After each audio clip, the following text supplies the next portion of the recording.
సింహం లాంటి మనిషి కూడా ఒక్కోసారి జీవితంలో కొన్ని సమస్యలు వచ్చినప్పుడు ఒక అడుగు వెనక్కేసినట్టు కనపడతాడు. ఈ శత్రువు ఏమనుకుంటాడంటే అయిపోయింది అలా అయిపోలేదు, ఆగు ఏడాది ఆగు చూపిస్తాడు. ఒక అడుగు వెనక్కేస్తుంది సింహం. ఎందుకని కుప్పించి ముందుకు దూకడానికి. వచ్చిన సమస్య వచ్చిన దుఃఖమో తట్టుకోవాలి కదా, దానికి కొంత సమస్య పడితే ఈ లోపు ఏం చేస్తాడు, పూజ చేసుకుంటాడు బలాన్ని, శరీర బలాన్ని, మనోబలాన్ని, ధన బలాన్ని, కండ బలాన్ని అన్ని పూజ చేసుకుని ఒక్క దెబ్బ కొడతాడు. మళ్ళీ 25 ఏళ్ళు ఎవరైనా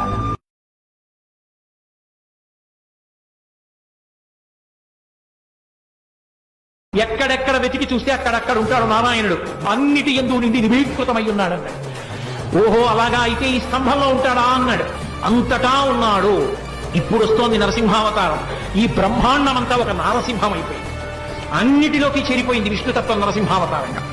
హిరణ్యకశిపుడు ఆ స్తంభాన్ని ఒక్క దెబ్బ కొట్టి రమణ ఇందులోంచి పెటపెట చట చప్పుళ్ళొచ్చి ఆ స్తంభం బద్దలైపోయింది. కన్నులతో చూడడానికి వీలు కానంత భయంకరమైన తేజస్సు ఒకటి బయటకు వచ్చింది. ఒక్కసారి పెద్ద గర్జన చేస్తూ గబగబా వెళ్లి ఆ హిరణ్యకశిపుని యొక్క డొక్కల దగ్గర పట్టుకుని పైకెత్తి రామాయణాన్ని, రామచంద్రమూర్తిని ఎంతకాలం మనుష్య జాతి ఆరాధన చేస్తుందో అంతకాలం మానవత్వం బ్రతికుంటుంది. ఏనాడు రామచంద్రమూర్తిని మరిచిపోతామో, ఏనాడు రామాయణం మనకు అక్కర్లేదని అంటామో, ఆనాడు మనిషి మనిషిగా కనపడుతున్న మనుష్యత్వం చచ్చిపోతుంది, మానవత్వం చచ్చిపోతుంది, నరత్వం చచ్చిపోతుంది.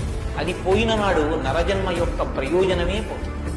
రామాయణం జ్యోతిష శాస్త్రం, రామాయణం వాస్తుశాస్త్రం, రామాయణం ధర్మశాస్త్రం, రామాయణం వాక్కు, రామాయణం. తండ్రి మరణించాడు, చెక్కు చెదరలేదు. భార్యను అపహరించారు, చెక్కు చెదరలేదు. రాజ్యం పోయింది, చెక్కు చెదరలేదు. జటాయువు మరణించాడు, చెక్కు చెదరలేదు.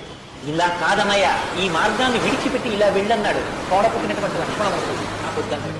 కన్న తల్లి కౌసల్య అంది, నీ తండ్రి ఇటువంటి దురాత్ముడు కాబట్టి నన్ను కూడా నీతో తీసుకెళ్ళండి. వద్దమ్మా, ధర్మం ప్రధానం అన్నాడు. ఎన్ని పర్యాయాలు ఆయన మాట్లాడితే ధర్మం ధర్మం ధర్మం. వేదం ఏది చెప్పిందో అది ధర్మం. వేదమునకు వ్యతిరేకముగా చెప్పనటువంటి స్మృతి చెప్పినది ధర్మం. వేదమునకు వ్యతిరేకంగా చెప్పని స్మృతి చెప్పిన మాట పాటించిన వాడిది ధర్మం. ఆ ధర్మం ఎవడు పట్టుకుని ఒరే ఎవరి దిక్కు చూసుకుని ఎవరి బలం చూసుకుని నీవు ఇలా ప్రవర్తిస్తున్నావు అన్నాడు. బలయుతులకు దుర్బలులకు బలమెవ్వడు, నాకు నీకు బ్రహ్మాదులకు బలమెవ్వడు, ప్రాణులకును బలమెవ్వండట్టి విపుడు బలమ సురేంద్ర అన్నాడు ప్రహ్లాదుడు. నాన్న బలమెవ్వరు, నీకు దిక్కెవరని అడుగుతావేమిటి? నీలో బలానికి కారణం ఎవరో వాడే నాలో బలానికి కారణం. బలహీనుడైన వాడిలో ఉన్న కొంచెం బలానికి కారణం ఎవరో, లోకాల్ని సంపాదించినటువంటి మహాబలవంతుల బలానికి కారణం ఎవడో వాడు నాకు దిక్కు నాన్న అన్నాడు. ఏమిరా నీకు దిక్కంటున్నావు కదా, వాడు ఎక్కడున్నాడో చెప్పగలవా అన్నాడు.